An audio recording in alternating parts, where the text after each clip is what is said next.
Usimame kwa ajili ya mabadiliko. Femme, Mwanamke, lève-toi pour le changement. simama kwa ajili ya mabadiliko. Nous avons notre verset clé Tunakuwa na hiyo msomo yenye inakuwa ya dans Juge 5:7. ndani ya Waamuzi 7. Nous lisons au nom de Jésus. Tunasoma katika jina la Les Yesu. chefs étaient sans force en Israël, sans force. Quand je me suis levée, moi, Déborah, quand je me suis levée comme une mère en Israël. Amen. Pour ceux qui ne me connaissent pas, je m'appelle le pasteur, ton pasteur Ghislaine. Kwa wale wanijua, ninaitwa mchungaji Ghislaine. Je suis mère de plusieurs enfants. Ninakuwa mama wa watoto wengi. Je suis l'épouse du pasteur Emmanuel Wabubinja. Ninakuwa mwanamke wa mchungaji Emmanuel Wabubinja. Ninaweza kuishia pale. Amen. Amen. Ici, on nous dit que les chefs étaient sans force en Israël. Hapa wanatuambia wakuu walikuwa hawana nguvu huko Israeli. Ils étaient paralysés. Walikuwa wameisha Ils ne vunjika. savaient quoi faire. Walikuwa wajua watafanya nini. Lorsque Déborah Wakati Deborah s'est levée, aliweza kunyanguka, et la Bible dit na Biblia qu'elle inasema s'est levée comme une mère. aliweza kusimama kama vile mama wa Israeli. Au fait, lorsqu'on lit les textes, Wakati tunasoma hiyo msemo se trouve dans le chapitre 4 comme dans le chapitre 5, ndani ya sura 4 na sura on 5, nous parle de cette femme Déborah. wanatuonesha huyo mwanamke Deborah, Mais aussi on parle d'une autre femme qu'on appelle Jaël. na wanatuonesha mwanamke Nous mwingine allons voir anaitwa comment Jaeli. ces deux femmes ont été utilisées par le Seigneur Utaona, tutazungumzia namna gani pour wanawake libérer les peuples israélites. waweza kufungua peple ya Israeli. Le peuple israélite se trouvait dans des situations très compliquées. Taifa ya Israeli ilikuwa ndani ya maisha yenye Durant 20 ans, ils étaient sous la pression d'un roi qu'on appelle Jabin. walikuwa kupitia miaka 12 walikuwa mtumwa ndani Il ya travaillait avec un chef, le commandant de son armée qui s'appelle Sisera. na alikuwa anatumika na huyo mkubwa wa jeshi lake anaitwa Sisera. Et dans cette situation-là, Na ndani ya hiyo hali Déborah s'est levée. na Deborah akaweza Elle kusimama. s'est levée pour qu'il y ait du changement dans sa ville, dans son pays, partout où elle était en train de. Aliweza kusimama ili kupate kwa mabadiliko ndani ya mji wake, ndani ya nchi yake na Avant de comprendre le texte en question, mbele tuweze kuelewa comprenons un peu qu'est-ce que c'est se lever. tutaelewa namna inakuwa. Lorsqu'on nous demande de nous lever, on nous demande de faire quoi? Wakati wanatuambia tusimame, wanatuambia tufanye. Selon les dictionnaires, c'est se dresser. C'est se redresser.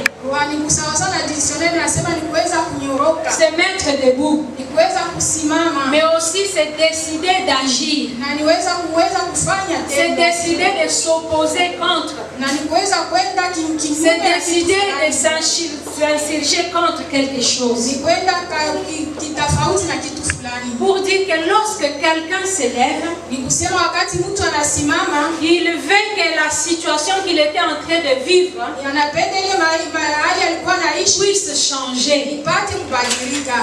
Et lorsqu'on parle du changement, na wakati wanasemea on voit la modification plus ou moins profonde d'une situation. wanaonesha kubadilika ya undani ya kitu fulani. Le changement, c'est le résultat effectué par un changement quelconque qu'on a entrepris. Hiyo mabadiliko inakuwa tofauti, inaonekana kuile kitu yenye mtu aliweza kufanya. Les résultats lorsqu'on s'est décidé de changer certaines choses dans sa vie. Matokeo ile yenye inaonekana wakati mtu alipenda kubadilisha kitu fulani ndani ya hali yake. On veut changer les conditions de vie. Mtu anapenda kubadilisha hali ya maisha. Changer des systèmes. Mtu anapenda kubadilisha vitu fulani. Cette personne-là qui s'élève et qui amène la transformation. Na huyo mtu anasimama na analeta mabadiliko yenye tunapenda tuone magharibi. Je voudrais qu'une femme se décide aujourd'hui de changer sa vie. Ninapenda mwanamke mmoja leo apate kubadilisha maisha yake. Afin d'influencer ili apate ceux qui sont autour de lui. wale wanaokuwa kando yake. Et les changements dont le Seigneur veut que nous puissions expérimenter. Na hiyo mabadiliko yenye Mungu anapenda tupate kuishi touche tout le point de vie, donc tout ce qui concerne la vie d'un homme. Inagusa yote inayohusu maisha. C'est un Donc ça change le spirituel, la vie politique, sociale. Ça fait changer le matériel, les finances, tout. Parce que tout ce que Christ est venu nous amener, ou le salut que Christ est venu nous amener, ce n'est pas un salut qui touche seulement le spirituel, mais c'est un salut qui touche tous les aspects de notre vie. Ce qui fait que si je suis transformé par Christ, et que je dois apporter le changement, ce changement peut aussi toucher tous les aspects de la vie. Comme nous l'avions souligné par rapport à Israël, ils étaient dans une situation où le roi Jabin les oppressait. Sa main s'appesantissait sur le peuple. Et le verset 2 du chapitre 4 nous dit que c'est parce que le peuple israélite avait fait quelque chose qui ne plaisait pas au Seigneur, disons à partir du verset 1er. Et le Seigneur a permis que ce roi puisse agir sur eux.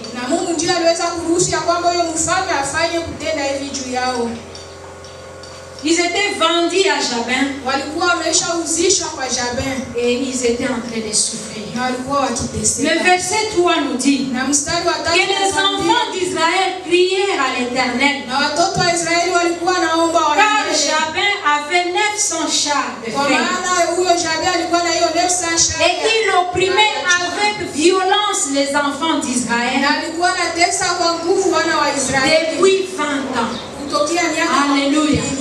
20 ans, c'est beaucoup. Et la Bible nous dit que cet homme, ce roi ici, avait 900 chars.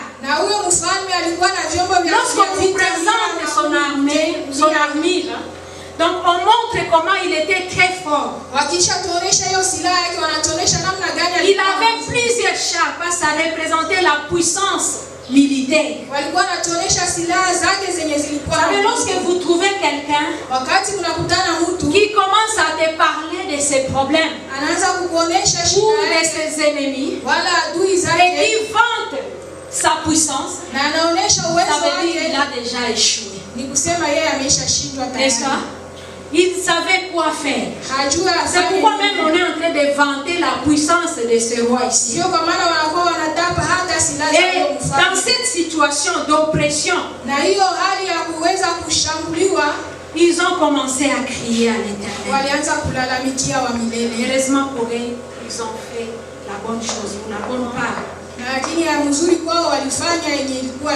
première des choses que l'homme puisse faire pour changer la situation dans laquelle il se retrouve, c'est chercher la face de Dieu. Alléluia. Amen. Parce que tout ce que tu peux faire en mettant Dieu à côté, tu peux te retrouver en train d'échouer avec succès. Tu fais tout ce que tu peux faire. Il se peut que tu es intelligent, il se peut que tu as un savoir-faire et tu t'efforces de faire tout ce que tu peux faire, mais en écartant Dieu, certainement tu vas échouer. Et le peuple israélite avait compris qu'ils étaient dans l'échec, dans la confusion pendant 20 ans. Et la solution, c'était seulement de revenir à Dieu. Revenir à Dieu parce que lui seul pouvait les aider dans cette situation qu'ils connaissaient.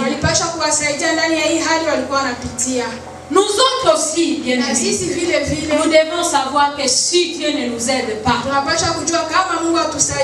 tout ce que nous allons faire, c'est pourquoi Jésus-Christ a dit dans Matthieu 11, 28, venez à moi, vous tous qui êtes chargés et fatigués, et je vous donnerai du repos. L'oppression nous fatigue. Les problèmes qui nous entourent, des fois, nous amènent à nous décourager. Ça devient des fardeaux très pesants pour nous. Et des fois, on ne sait pas comment faire. On ne sait pas quoi faire pour s'en sortir. Mais Jésus-Christ nous dit, venez à moi, pour tous qui êtes chargés, pour tous qui êtes fatigués, et je vous donnerai du repos. Bien-aimé, tu es fatigué ce soir. C'est lui qui peut te donner le repos, c'est Jésus. Femme, tu es découragée. Tout ce que tu vis là, tu ne sais plus quoi faire. Jésus peut être la solution. Alléluia. La solution que Christ nous a amenée, c'était une solution qui concerne la vie d'ici-bas, mais aussi qui concerne l'au-delà. À quoi ça sert de gagner tout ce que le monde peut nous offrir et perdre son âme? C'est pourquoi l'amour de Dieu se résume dans le fait que Christ nous a été donné. Lorsque Dieu nous a donné Jésus, il nous a donné la solution à la perdition. Lisons cet texte-là que nous connaissons très bien. Jean 3,16. Dieu nous aime tellement qu'il ne veut pas notre perdition. Non seulement que nous ne puissions pas nous perdre dans ce monde ici, mais que nous ne puissions pas nous perdre éternellement. Et la solution qu'il a proposée, c'est Jésus. Lorsque nous acceptons de recevoir Jésus-Christ comme notre Seigneur et Sauveur, il nous offre la vie éternelle. Il garantit notre vie. Amen. En Jésus, il y a la garantie. Tout ce que le monde nous offre ici n'a pas de garantie. Même lorsqu'on achète quelque chose dans un magasin, on te dit qu'il y a une certaine garantie par rapport à la chose. C'est pour une année, c'est pour 2 ans, n'est-ce pas? Mais des fois même on te donne 2 ans, mais avant 2 ans, l'appareil en question est déjà. Mais Dieu nous a donné une garantie qui est Jésus-Christ. Et cette garantie-là, c'est l'éternité. C'est pourquoi, peu importe ce que nous pouvons connaître comme difficulté, n'oublions pas que ce qui est important, c'est la vie éternelle. Et cette vie-là, nous pouvons l'avoir en Jésus.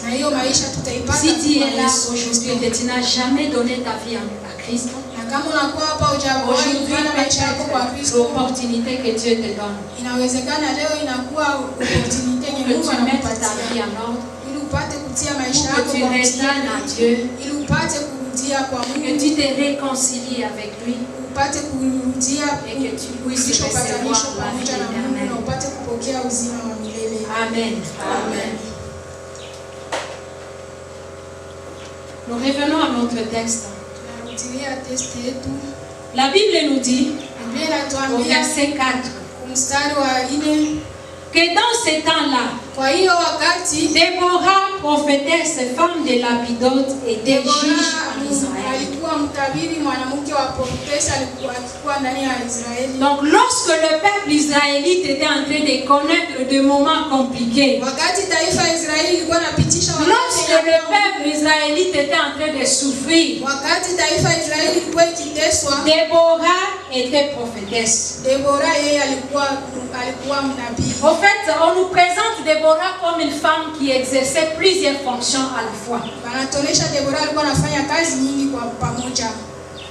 C'était vraiment une femme merveilleuse à son époque. Alléluia. Elle était prophétesse, elle était juge, mais on nous dit aussi qu'elle était épouse de Lapidote. Elle-même, elle a dit qu'elle s'est levée comme une mère. Pour dire que non seulement elle était prophétesse, non seulement elle était juge, elle était épouse, mais elle était mère. Elle savait concilier ses responsabilités. Aujourd'hui, il y a plusieurs femmes qui se retrouvent dans la confusion à cause de fonctions qu'elles exercent peut-être dans la société. Elles ne savent plus garder leur cœur de mère. Elles ne savent plus garder leurs responsabilités en tant qu'épouse. Je crois que nous aurons le temps de le voir encore un peu plus bas. En résumé, Déborah était une femme influente. Parce que le prophète, c'était déjà des gens ou des personnes importantes à son époque. Mais aussi en tant que juge, c'était aussi une personne très importante. Lorsque j'ai consulté les dictionnaires bibliques, on me dit que les juges exerçaient des activités qui ne se bornaient pas seulement à trancher les litiges. Donc c'est pas qu'elle était là seulement pour résoudre les problèmes des gens. Mais en tant que magistrat, elle avait un rôle comparable à un roi. Dans le psaume 2:10, le psaume 148, verset 11, et aussi Proverbe 8:15. Le juge de son époque, c'était des hommes comme elle, suscités par Dieu pour diriger les soulèvements d'Israël contre les oppresseurs étrangers. Lorsque le peuple israélite était oppressé, Dieu suscitait des juges. Et ces juges-là agissaient pour libérer le peuple israélite. Ils étaient comme des défenseurs des droits du peuple de Dieu. C'était des libérateurs. Et dans le cas de Déborah, c'était une libératrice. Un commentateur la présente même comme une personne qui occupait le poste de chef d'État. Un chef ou un juge suprême.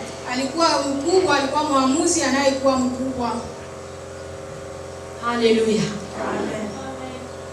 On voit Déborah agir par rapport à la religion. Donc si elle était dans les églises comme nous aujourd'hui, elle serait une servante de Dieu et une prophétesse, comme on l'appelle dans ces textes. Du point de vue politique, on voit qu'elle était juge. Mais aussi du point de vue familial, on a vu qu'elle était épouse, mais elle était aussi mère.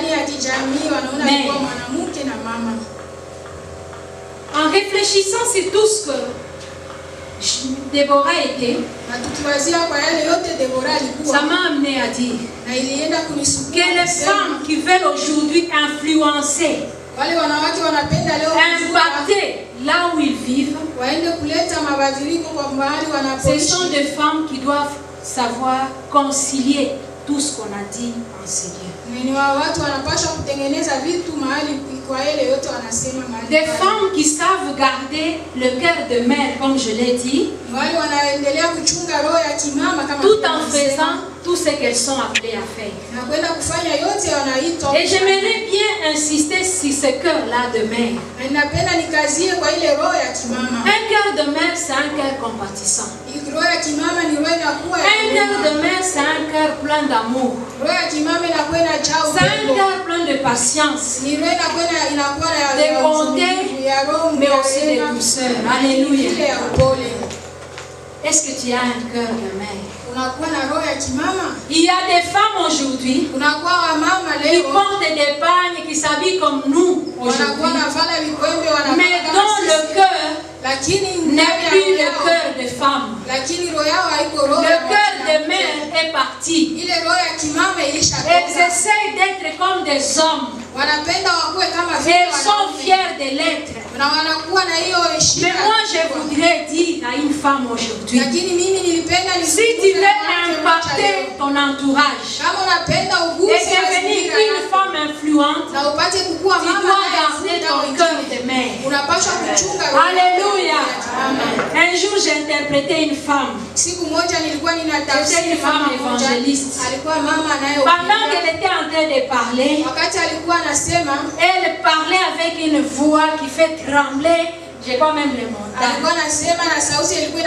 Parce qu'elle voulait à tout prix parler comme les hommes parlent.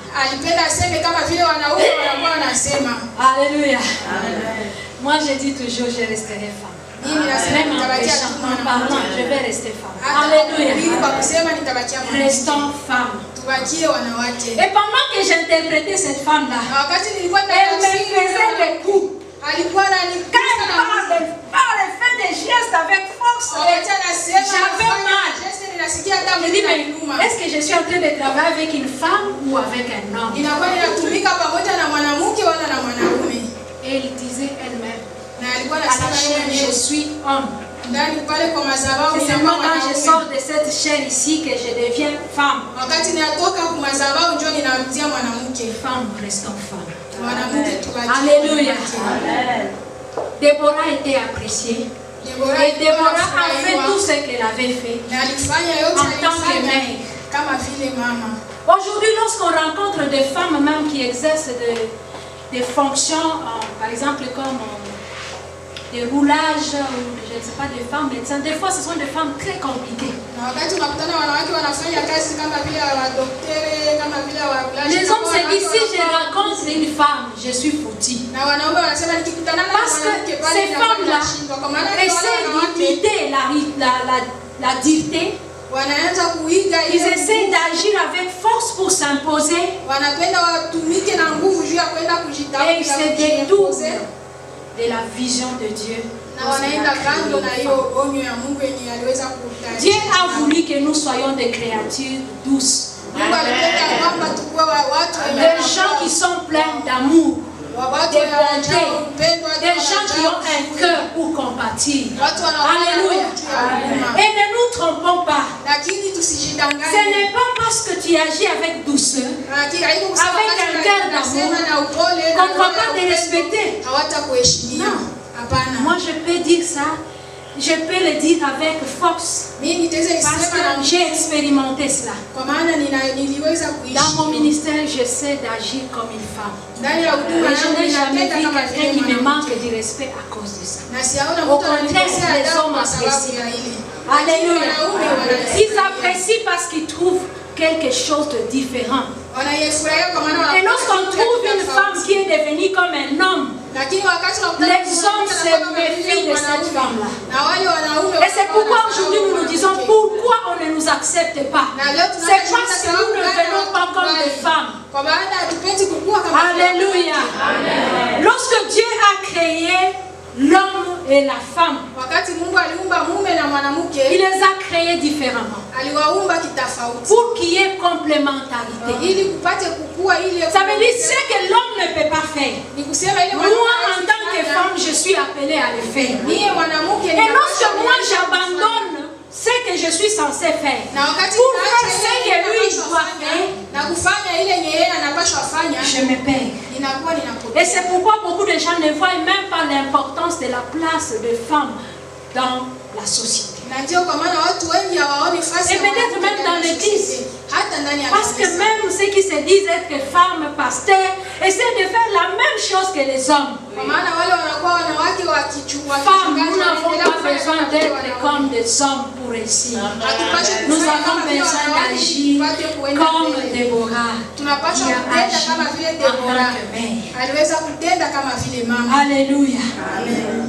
La Bible nous dit que Déborah a rempli ses fonctions avec sagesse et intelligence. aliweza kutenda kazi yake ndani ya hekima na Elle akili. savait combiner les grâces qu'elle avait reçues de Dieu aliweza enda et utiliser ça pour le bien de sa nation. na alienda kuitumikisha juu ya mafaa ya taifa. En tant que prophétesse, Na kama vile elle a reçu la parole de Dieu. alipokea neno la Elle a Mungu communiqué à Barak, na alienda qui kuibeba était kwa le Baraki. commandant en chef de l'armée Yeye israélienne. alikuwa msimamizi wa jeshi la Israeli. C'est cet homme-là que Dieu voulait qu'il puisse s'élever Ni huyo mwanaume ndio et Mungu qu'il alipenda puisse apate kusimama défendre le peuple israélite. na apate kutetea taifa la Bien que Israeli. Déborah était juge. Ijapokuwa Deborah alikuwa Et mwamuzi. Déborah, en tant que juge, Na Deborah kama vile mwamuzi elle devait se dire, mais les autres juges agissent aussi comme des commandants en chef. na nilisema ya kwamba wengine waamuzi wana Moi aussi, je vais faire ce que Barak est censé faire. na nilisema na mimi nitafanya kama vile Elle Baraka. n'a pas fait ça. Lakini yeye Elle hakufanya. s'est juste limitée à faire ce qu'elle est appelée à faire. Aliweza kuishia pale Alléluia. kufanya. Elle ne voulait pas prendre la place de Barak, Hakupenda kukamata nafasi ya Baraka. comprenant que c'est quelqu'un que Dieu avait mis à côté de lui Na pour kuelewa kwamba l'aider Mungu aliweza kumtia à karibu ili atteindre apate ses objectifs kumsaidia, en tant que juge. ili apate kufikia lengo yake kama vile mwamuzi. Une femme sage, Mwanamke wa c'est une hekima femme qui sait comprendre ananimwambia et naye discerner na anaenda les grâces kutafakari. qui sont dans d'autres personnes. Kwenda kuelewa neema inakuwa ndani ya watu wengine. Ça peut être dans un homme, Itaweza kuwa ça ndani peut ya être mwanamke, dans une femme, itaweza kuwa ndani ya mais mwanamke, la femme sage, lakini mwanamke wa c'est hekima qui mettre à côté d'elle na anapeleka pour anatia qu'elle karibu puisse yake accomplir de grandes choses. ili apate kutenda mambo makubwa. Alléluia. Nous ne sommes pas du nombre de ceux qui se disent ces hommes nous avaient écartés hier. Sisi hatuko miongoni ya wale wanasema wanaume. Alors nous autres aussi nous allons les mettre à côté et prouver que nous sommes forts. na kwenda kuonesha kama tunakuwa. N'est-ce pas qu'aujourd'hui on dit que les femmes sont plus fortes que les hommes? Leo wanaanza sema wanawake wanakuwa nguvu Elles kushinda ont des wanaume. capacités, elles peuvent tout faire.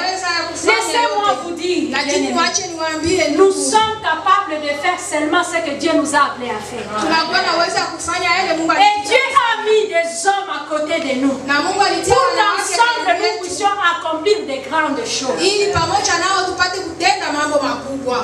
Alléluia. L'humanité est formée de l'homme et de la femme. Ulimwengu Tu ne vas pas dire non, moi je ne veux plus de cet homme ici. Non. Unapaswa kusema mimi ninakataa huyo Nous mwanamke. allons travailler en collaboration. Tutatumika C'est à ce pamoja. moment-là que nous pouvons accomplir de grandes choses. Na kwa hiyo hali ndio tutaweza C'est à ce moment-là que nous pouvons influencer le monde. Ni kwa hiyo hali ndio tutaenda kuvuta Barak ulimwengu. a eu à travailler avec Déborah. Baraka aliweza kutumika na Et plus Deborah. tard, on va voir comment la victoire était visible. Na nyuma tutaona ya kwamba ushindi Parce que ilionekana. cette femme-là, sage, a si fait ce qu'elle devait faire. Kwa maana huyo mwanamke wa hekima Et je me dis aussi que c'était une bonne épouse. na ninasema ya kwamba alikuwa mwanamke mzuri. Parce qu'en tant qu'épouse, Kwa maana saa vile mwanamke elle avait le soutien de son mari aliweza et kusaidiwa na peut-être mume même le wake. soutien de ses enfants. Inawezekana hata na kusaidiwa na watoto wake. Alléluia. Moi, je sais comprendre ça. Parce que je vois comment mon mari me soutient, comment mes enfants m'accompagnent dans ce que je fais. Kwa yote ninakuwa ninafanya. Nous ne pouvons pas tout faire nous-mêmes. Sisi wenyewe hatuwezi kufanya yote. Nous avons besoin de gens qui nous aident, qui nous accompagnent pour accomplir de grandes choses. Tunakuwa na lazima ya watu watatusaidia ili tupate kufanya mambo makubwa. Alléluia. Amen. La Bible nous dit Biblia inatuambia que lorsque Dieu a donné la parole à Déborah, wakati Mungu alipana neno kwa Deborah, il a donné le stratégie pour le travail. alimpatia namna gani ataweza kutumika. Il a donné aussi des promesses. Aliweza kumpatia vile ahadi. Donc en allant combattre l'ennemi, Ili aende kwenda kupiganisha adui. ils avaient et les stratégies Walikuwa na et la promesse de Dieu na ahadi ya Mungu. pour dire que l'Éternel allait marcher devant eux. Kusema wa milele alipaswa kutembea mbele yao. En fait, c'est ce que le verset 14 nous dit. Ni hiyo mstari wa 10. L'Éternel ne marchera-t-il pas devant toi? Wa milele hatatembea mbele yako.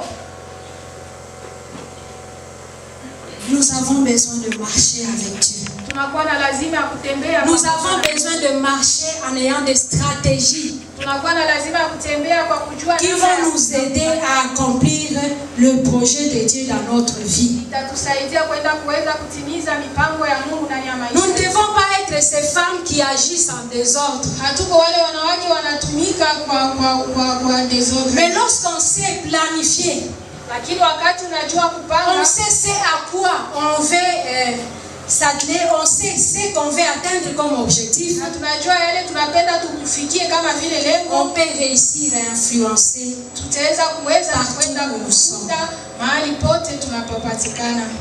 Et dans ce cadre ici, kwa hiyo hali, Déborah a donné la parole à Barak. Déborah aliweza kupatia Barak. Mais malheureusement Barak a hésité. Lakini yaole Barak alienda. Il dit mais moi je ne vais pas aller seul. Alisema mimi si tu ne viens pas avec moi, je ne vais pas aller. Akasema kama uende na mimi sitaenda. Ça prouve aussi les gens d'hommes qui veulent aussi accompagner les femmes à aller de l'avant. Ilionyesha wale wanawake wanapenda. Bien que quelque part ça montre aussi qu'il avait la peur en lui. Mais de l'autre côté, il avait confiance dans ce que Déborah faisait. En tant que prophétesse, elle pouvait apporter la parole de Dieu. Avec sa sagesse, elle pouvait orienter cet homme qui était en train de combattre. Malheureusement pour Barak, sa peur a amené la réussite ou la gloire vers une femme. C'est ainsi qu'on nous parlera d'une autre femme, Jaël. Le verset 9.